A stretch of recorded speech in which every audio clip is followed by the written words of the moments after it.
से गहराइयों से बहुत शुक्रगुजार है। आज आफ्टर लॉन्ग टाइम हम लोग फिर से एक बार और आप लोगों के माध्यम से जिस तरीके से मैसेज आवाम में जाती है, ब्यूरोक्रेटिक सेटअप में जाती है, जो हम कहना चाहते हैं लोगों के इश्यूज़ को लेकर वो प्रॉपर प्लेसेस पर पहुंच जाती है और उसके ऊपर कार्रवाई भी होती है। उसका हम पूरे दिल की गहराइयों से आप सब भाइयों के शुक्रगुजार हैं। हम लोगों का आज सबसे पहले इशू है कैजुअल लेबर्स का। जो कैजुअल लेबर्स का इशू है वो पिछले 25 साल से ज़्यादा ऑलमोस्ट हमारे पास 60 से 65 हज़ार बच्चे ऐसे हैं जो बॉयज़ एंड गर्ल्स जो बेचारे सवेरे सबसे पहले ऑफिस में 9:30-10 बजे ऑफिस में पहुंच जाते हैं और शाम को 5 बजे निकलते हैं।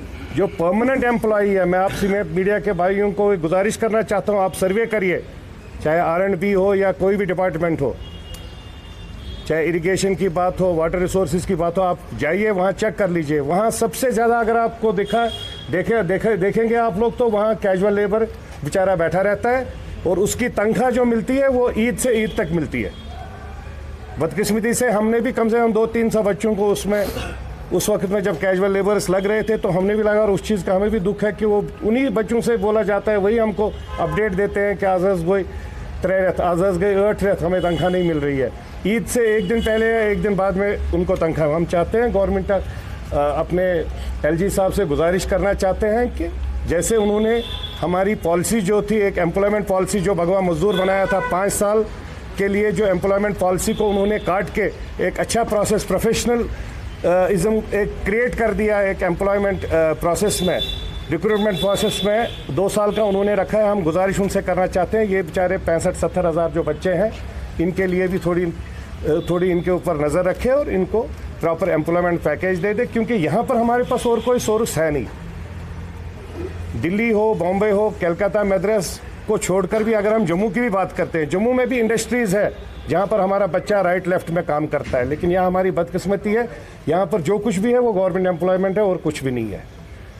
दूसरी बात है हमारी जो आजकल बड़ा इशू बना हुआ है डोमिसाइल। मेरे को तो समझ ही नहीं आ रहा है ये डोमिसाइल है क्या। मैं आज मीडिया के सामने खुलकर कह रहा हूँ, मेरे को लगता है ये डोमिसाइल ब्यूरोक्रेट्स के लिए है।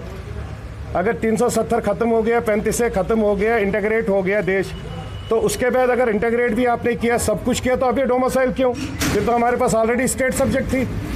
आप ये किसके लिए डोमिसाइल बना रहे हैं? ब्यूरोक्रेट्स के लिए। जब मैं ऑलरेडी रेजिडेंट हूँ यहाँ का, तो मेरे को तो डोमिसाइल से कोई मिले ना मिले, it hardly matters to me, number 1। Number 2, अगर आपने करना ही है, आपने पहले बोला कश्मीरी पंडित को आपको वापस लाएंगे डोमिसाइल के माध्यम से, उसको डोमिसाइल की ज़रूरत ही नहीं है, स्टेट सब्जेक्ट की ज़रूरत है।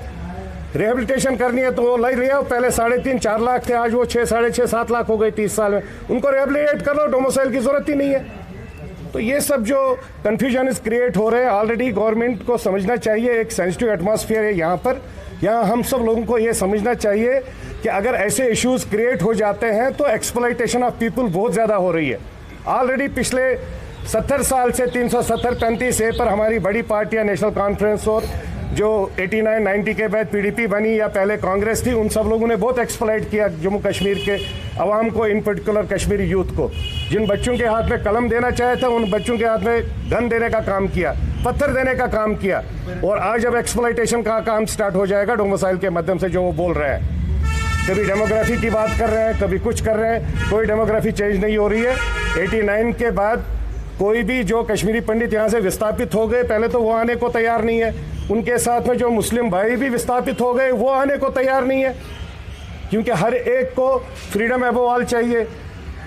वो हर एक चाहता है कि यार वहाँ जाते हैं, 8 बजे के बाद बंद होता है, 7 बजे के बाद होता है, कभी बंद होता है, कभी खुला रहता है, हम लोग ठीक है। मेरे बहुत ऐसे मुस्लिम दोस्त हैं जो लाजपत नगर या दिल्ली में बहुत अच्छी जगहों में रहते हैं। They used to tell me, भाई क्या कर रहा है वहाँ, यहाँ बैठना क्यों वहाँ जा रहा है। सो द थिंग इज़ कि इन सब चीज़ों को डाइवर्ट करने से अच्छा है कि गवर्नमेंट ऑफ इंडिया और स्टेट के LG साहब से गुजारिश है कि इन पर काम करें, डेवलपमेंट की तरफ हाथ उठाए। हम लोगों ने पिछली बार प्रपोजल दिया था, हमारी पार्टी की तरफ से पोखरियाल जी जब आए थे, वो लीडर ऑफ नेशन यहाँ पर आए थे, जब वो यहाँ पर आए थे हम लोगों ने प्रपोजल दिया था। मेरा प्रपोजल उन्होंने एक्सेप्ट किया है और यहाँ पर आप लोग पता भी कर सकते हैं, चीफ इंजीनियर और सब डिपार्टमेंटों में भेजा है। मेरा प्रपोजल उसमें था, सबसे पहले मैंने मांगे थे फ्लाईओवर्स, ब्रिजेस, रोड्स, टूरिज्म को अपग्रेड करने के लिए मेट्रोज। मैंने उसमें लिखा है कि मेट्रो आप डेलगेट से उठाइए, डेलगेट से अगर आप मेट्रो पूरा उठाएंगे तो वो निशात शालीमार तक ले जाइए, निशात शालीमार से पूरा अपना हजरत बल तक ले जाइए। हजरत बल के साइड में आपका वहाँ हरी पर्वत भी आएगा, मखदूम साहब का दरबार भी आएगा और सरदारों का छठी पातशाही भी आएगा, वो भी आएगा और हमारा डाउनटाउन कवर हो जाएगा यूरोपियन स्टाइल पर। वो काम करिए जिससे मेरे 5-5, 10-10 हज़ार एम्प्लॉयमेंट क्रिएट हो जाएगी। आपका हबकदल एरिया में बाबाडम एक एरिया है जिसमें मैंने एक टूरिज्म के लिए इनको एक प्रोजेक्ट बना के दिया है जिससे मेरे बेचारे डल वाले सब बच्चों को रोज़गार मिलेगा। आज पिछले 30 साल में बीच में कभी काम चल रहा है कभी नहीं। अभी हमारे कुछ हाउस बोट के भाई आए, उन बेचारों की प्रॉब्लम है, होटलियर्स की प्रॉब्लम है। यहाँ हमें 5 स्टार 7 स्टार होटल की ज़रूरत है, उसको बनने के लिए कुछ काम नहीं हो रहा है। ग्राउंड जीरो पर जो काम होना चाहिए जिससे हमारी एम्प्लॉयमेंट क्रिएट हो जाए, जिससे हमारा बेरोजगार बच्चे को रोजगार मिले, वो बिजी हो जाए। अगर मेरा लीडर बिहार से आके यहाँ पर रेलवे देता है जो उसने 96 में पासवान साहब ने यहाँ रेलवे स्टार्ट किया, आज 40-45 हज़ार बच्चों को रोजगार मिला उसके माध्यम से।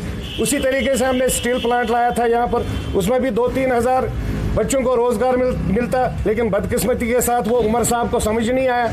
वो पढ़े लिखे बहुत है लेकिन ट्विटर पर पढ़े लिखे हैं, इन सब चीज़ों के लिए वो पढ़े लिखे नहीं है। उमर साहब को ट्विटर के बगैर नज़र नहीं आता। 3000 बच्चों को रोजगार मिलता उस टाइम स्टील प्लांट का, जो लासीपुरा में 235 कनाल आज भी पड़ा हुआ है।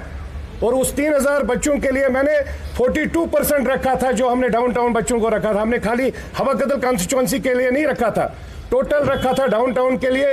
42% होता है कम से कम 1200 से 1300 बच्चे। 1300 बच्चे जब सवेरे मॉर्निंग में निकलते, 7 बजे अपने घर से निकलते, शाम को 7 बजे वापस घर में पहुंचते, 25-28 तारीख को उनके अकाउंट में 30,000 तनख्वाह मिल जाती, एक माहौल ही चेंज हो जाता। बट इनको चाहिए था पत्थर मारने वाला बच्चा, इन्होंने उसको रोक दिया, पावर नहीं दे दी, बिजली नहीं दी, जिसकी वजह से वो रुक गया। चौथी बात है, मैं उन सब बच्चों से गुजारिश करना चाहता हूं जो राइट लेफ्ट में आजकल जा रहे हैं, मैं हैंड फोल्डेड उनसे रिक्वेस्ट करना चाहता हूं, लाइफ बहुत इंपॉर्टेंट है। आजकल हम हर दिन दूसरे तीसरे दिन देखते हैं वहाँ एनकाउंटर होता है। पहले बोलते हैं वहाँ पर 8 मिलिटेंट थे, 10 मिनट के बाद पता लगता है कि 8 वो बहुत दुख होता है। ये सब हमारा फ्यूचर है। आप सब बच्चे, मैं मीडिया के माध्यम से उन बच्चों को गुजारिश कर रहा हूँ, आप सब हमारे बच्चे हो, आप हमारा फ्यूचर हो। आप ये सब मत करिए, ज़िंदगी बहुत इंपॉर्टेंट है, मत एक्सप्लॉइट होइए, मत यूज़ हो जाइए। लाइफ बहुत इंपॉर्टेंट है, लाइफ में काम करिए, आगे बढ़िए।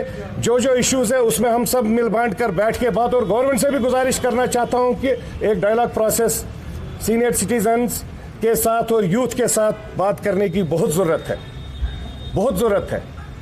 क्योंकि बहुत ऐसे लोग हैं जो बहुत डिस्टर्ब्ड है, बहुत परेशान है। उनके साथ अनफॉर्चुनेटली जो आज हमारे पास कोविड-19 की वजह से एक और प्रेशर आ चुका है हम लोगों के ऊपर, वो भी हमारे ऊपर बदकिस्मती के साथ हम लोग अब इसको, ये सबको पता है कि ये हैंडमेड है, ये बायोलॉजिकल वायरस है। नहीं तो जो भी वायरस होता है वो क्लाइमेट के हिसाब से चेंज हो जाता है।